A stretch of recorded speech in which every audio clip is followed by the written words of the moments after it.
What happened in the dark waters of the Missouri River that cold winter night of 1928? And how did the North End Gang, one of Kansas City's most powerful gangs, get erased from the pages of history in a single night? The story of Tony the Hammer Benedetto, the nightmare of rival gangs, reveals one of the bloodiest revenge operations of the Prohibition era.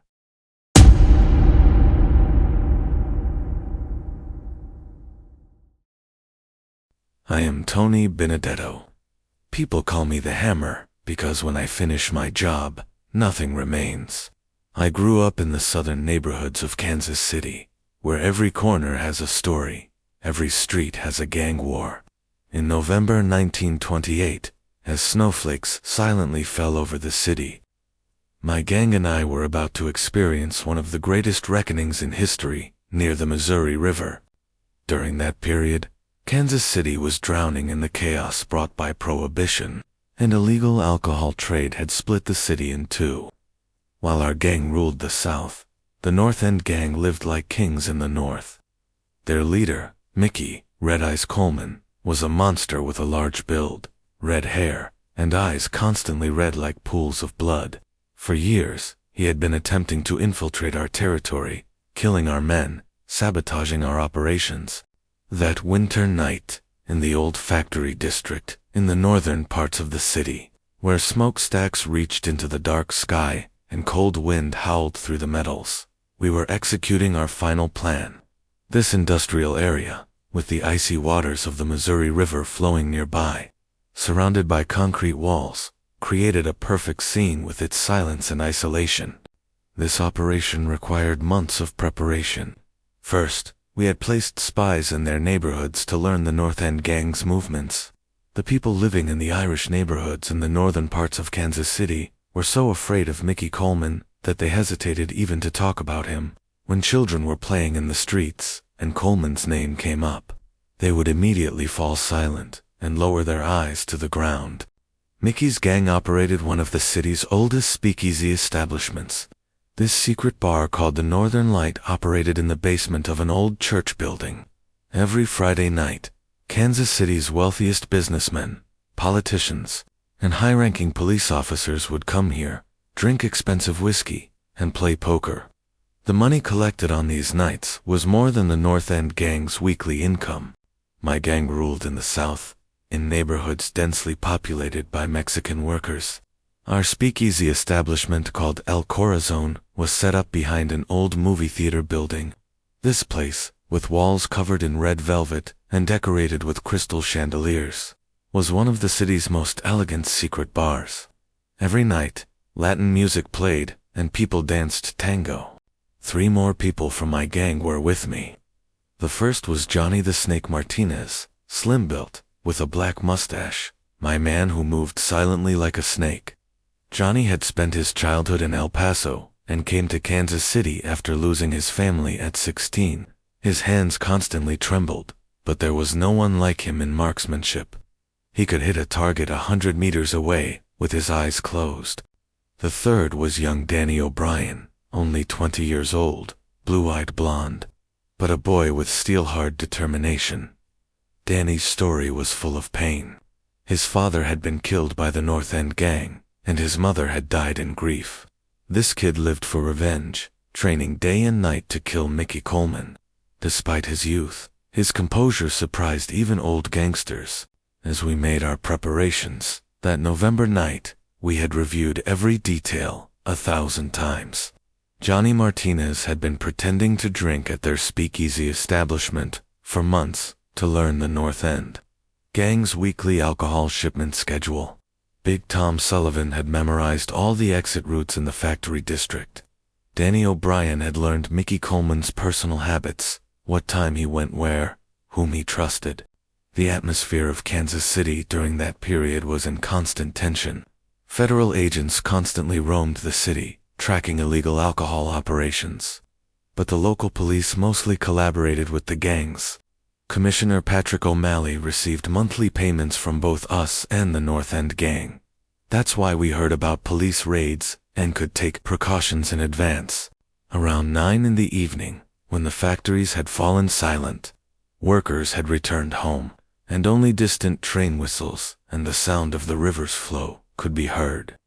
We had captured 5 members of the North End gang. Mickey Coleman and his closest men had come here to make an illegal alcohol shipment, but they had fallen into our trap. We had worked for weeks to set the trap. Johnny Martinez had created a fake alcohol dealer identity and told the North End gang that he could sell them large quantities of whiskey. He claimed it was a special shipment from Chicago, from Al Capone's personal stocks. Mickey Coleman didn't want to miss this opportunity and came to the meeting with his most trusted men. When they arrived at the factory, everything looked normal. Trucks were parked with whiskey crates inside them, but the crates were empty, arranged just for appearance. The real plan was to close all exits after Mickey and his men entered. I still remember the coldness of the weather at that moment. When we breathed, steam came out, and metal surfaces were iced over. The old machines in the factory stood like giant monsters in the darkness. The yellow light of the bulbs created huge shadows on the walls. When Mickey Coleman realized the trap, it was already too late. The doors were locked. The windows had already been closed. While Big Tom Sullivan waited at the main door, Johnny Martinez was at the back exit. Danny O'Brien was positioned at the side door. I stood directly across from Mickey, savoring this moment I had been waiting for years. Our plan was clear. The North End gang had been attacking our speakeasy establishments in our territory for a long time, intimidating our customers, reducing our income. During the Prohibition period in Kansas City, alcohol trade had become a matter of life and death. The city's wealthy businessmen, politicians, and even police officers secretly made money from these operations. The North End gang wanted to increase their share of our pie, but we could never allow this. That night, in the warehouse building of the old cement factory near the Missouri River, on cold concrete floors, under the yellow light of a single bulb, the final act of a blood feud that had lasted for years would be played out.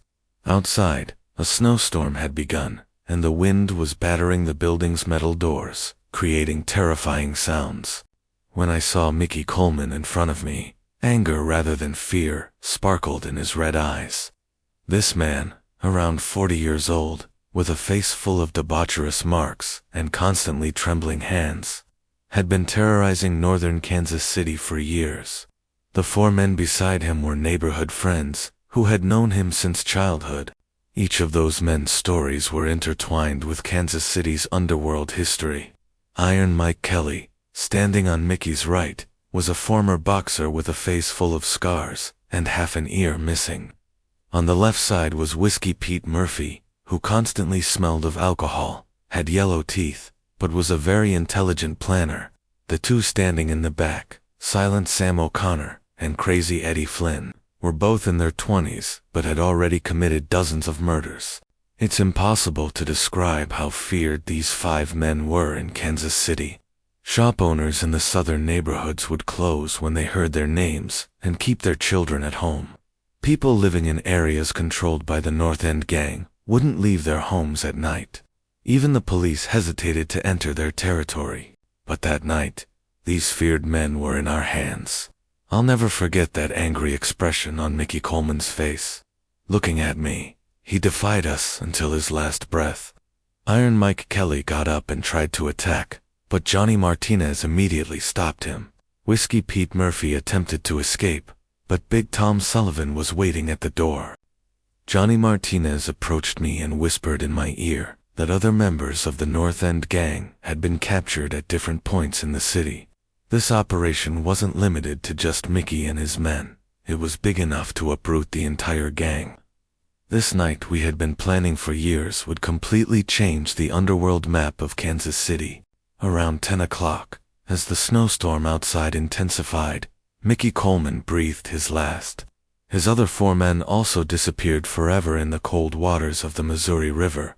While Big Tom Sullivan and Danny O'Brien carried the bodies to the river, Johnny Martinez and I cleaned all traces in the factory. That night, 12 people were killed in Kansas City. The leadership cadre of the North End gang had been completely destroyed. The next morning, Newspapers would talk about mysterious disappearances in the northern parts of the city. Police would start an investigation, but they would never learn the truth. Our operation wasn't limited to just these 5 people in the factory. At the same hours, other gang members were being neutralized at different points in the city. The North End gang's speakeasy establishment, the Northern Light, had been raided, and all gang members there had been captured. A similar operation had been carried out at the old church, building used as an alcohol warehouse in the eastern parts of Kansas City. Coordinating this major operation required months of preparation. We needed to know where every gang member would be and when. Johnny Martinez's spies had been monitoring every movement of the North End gang for weeks. Danny O'Brien's fire of revenge had allowed us to perfect every detail of the operation. That winter night in Kansas City seemed like a turning point that would change the city's soul. As snow continued to fall in the streets, and the cold waters of the Missouri River slowly froze, the balances of the underworld were completely changing. With the destruction of the North End gang, a great power vacuum had formed in the northern parts of the city. The cold waters of the Missouri River forever hid the witnesses of Kansas City's greatest gang war that winter night. In the depths of the river, the traces of blood, mixed with snowflakes, eventually disappeared. That old warehouse building in the factory district only remembers that night with the sounds the wind makes on metal doors. 3 days later, Kansas City Police's most experienced detective, Frank Morrison, found some clues on the shores of the Missouri River, but those clues were too few and vague to ever illuminate what really happened. The destruction of the North End gang remained one of the unsolved mysteries in Kansas City's underworld history. I, Tony Benedetto, became the sole ruler of Kansas City after that night. All the territories, speakeasy establishments, and alcohol shipment routes controlled by the North End gang were now ours. The greatest power shift experienced in the city during the Prohibition Era had occurred. Years later, when passing by the shores of the Missouri River, I still remember that winter night. When snowflakes touch my face, Mickey Coleman's last looks come before my eyes. The cold winds of Kansas City continue to whisper that night. This confession of Tony Benedetto illuminates the hidden aspects of the bloodiest gang war experienced in Kansas City during the Prohibition Era. The events that took place near the Missouri River on that cold winter night of 1928 reveal the dark face of the American dream. Families still living in Kansas City today don't know what their relatives, reported missing during that period, actually experienced. History sometimes hides its greatest secrets in the depths of rivers.